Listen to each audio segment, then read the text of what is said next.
श्री स्वामी समर्थ. आपल्या देशात 3 ऋतू असतात.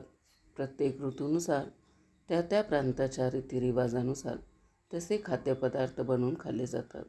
प्रत्येक ऋतूचे एक वेगळे महत्त्व आहे. ऋतूनुसार काही आहार घ्यावे असे आपले पूर्वजही सांगायचे.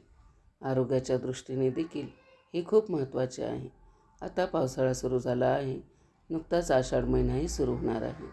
आषाढ महिना आला की तळलेले पदार्थ जास्त खाल्ले जातात. यालाच आषाढ तळणे असं म्हटलं जातं. आता आपण आषाढमधील आखाड तळणे याविषयी अधिक माहिती घेणार आहोत.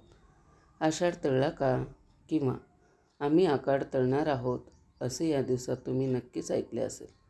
हा आखाड तळणे किंवा आषाढ तळणे म्हणजे काय ते आज आपण जाणून घेणार आहोत. तर व्हिडिओ संपूर्ण पहा. चला तर मग व्हिडिओला सुरुवात करूया. आषाढ महिना सुरू झाला की या दिवसात जास्तीत जास्त तळणीचे पदार्थ खाल्ले जातात. मे महिन्यात बनवलेल्या पापड आणि कुरड्या तळून अगदी आवर्जून खाल्ले जातात. आषाढ महिन्यात कधीही तुम्ही मस्त तळलेले पदार्थ खाऊ शकता. आषाढात तळलेले पदार्थ खाणे यालाच आषाढ तळणे असे म्हणतात. खूप जणांकडे आषाढ महिन्यात वेगवेगळे पदार्थ बनवण्याची पद्धत आहे. खास या दिवशी जावयाला घरी बोलावून चमचमीत पदार्थाचा मान दिला जातो. तर काही ठिकाणी मुलीला माहेरी नेऊन मग तिच्यासाठी खास तेलकट पदार्थ दिले जातात. तिच्या प्रकृतीची काळजी घेण्यासाठी असे पदार्थ दिले जातात. आषाढ महिन्यात आषाढ तळण्याची पद्धत जरी असली तरी या दिवसात तेलकट पदार्थ का खाल्ले जातात याचेही खास कारण आहे. आपले सण हे वातावरण आणि आरोग्य याची काळजी घेणारे असतात. त्यामुळेच याची कारणही जाणून घेणे गरजेचे आहे. चला तर मग आता जाणून घेऊया. 1. आषाढ महिन्यात पाऊस जास्त पडत असतो. नदी तलाव ओसंडून वाहू असतात. अशा वेळी पाणी प्रदूषित होण्याची शक्यताही असते. शरीरात दूषित पाणी गेले तर आरोग्य बिघडते. दूषित पाण्यामुळे पोटदुखीची प्रॉब्लेमही निर्माण होतात. आषाढ महिन्यात पाण्यातून जास्तीत जास्त आजार पसरण्याची शक्यता असते. कारण या दिवसात पाणी प्रदूषित असते. शरीराला दूषित पाणी मिळाल्यास आरोग्य बिघडते. त्यामुळे शरीराला वंगण मिळावे यासाठी आषाढ महिन्यात तळलेले तेलकट पदार्थाचे सेवन केले जातात. 2. पावसाळ्यात हवेत गारवा असतो. अशा वेळी तेलकट आणि उष्ण पदार्थ खाल्ल्यास ते पदार्थ शरीराला उष्णता पुरवण्याचे म्हणजे गरम ठेवण्याचे काम करतात.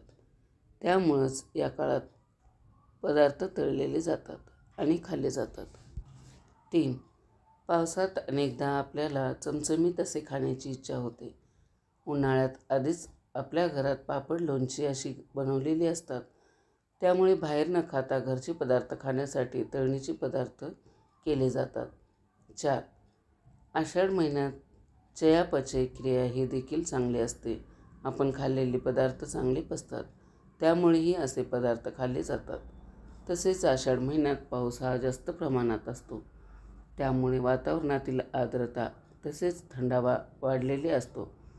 त्यामुळं आषाढात पचनास हलक्या असलेल्या पदार्थाचे सेवन केले जाते. आषाढात पचनशक्ती कमी झाल्यामुळं स्निग्ध पदार्थांचे सेवन केले जाते. त्यामुळे आषाढात तळलेले पदार्थ खाल्ले जातात. 5. पूर्वीच्या काळी वधूला सासरी चांगले चमचमीत पदार्थ मिळत नसायचे. तिला काहीतरी चांगले खायला मिळावे यासाठी अशा प्रकारे पदार्थ तळले जायचे. 6. तसंच श्रावणात अनेक व्रत वैकल्यामुळे खाण्यावर निर्बंध येतात आणि त्यामुळे आषाढात याची कसर भरून काढण्यात येते. तळणीचे पदार्थ खाऊन अपचन होऊ नये यासाठी मुगाची खिचडी देखील केली जाते. त्याचबरोबर या काळात लहान मुलांना सर्दी खोकला होऊ नये म्हणून आलेपाक वडी बनवली जाते. आषाढात हे पदार्थ प्रामुख्याने केले जातात. 7.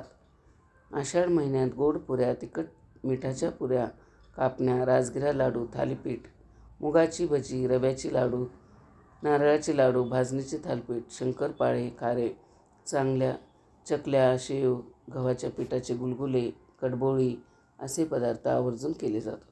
आषाढात इतके सगळे पदार्थ केल्यानंतर त्याचा नैवेद्य अन्नपूर्णा देवीला दाखवला जातो. तिची पूजा देखील केली जाते. तसेच देवी देवतांना आषाढ महिन्यात नैवेद्यही दाखवला जातो. एकूणच पूर्वीचा काळ हा आणि आरोग्य या सगळ्या गोष्टी लक्षात घेत आषाढ महिन्यात आषाढ तळला जातो. तर मैत्रिणींनो, आषाढ किंवा आषाढ तळणे म्हणजे काय हे तुम्हाला या व्हिडिओच्या माध्यमातून समजलेच असेल. तर व्हिडिओ आवडला असेल तर नक्की लाईक करा, शेअर करा आणि चॅनलवरती जर नवीन असाल तर चॅनलला सबस्क्राईब करा. व्हिडिओ शेवटपर्यंत ऐकलात त्याबद्दल आपल्या सर्वांचे मनापासून आभार. श्री स्वामी समर्थ.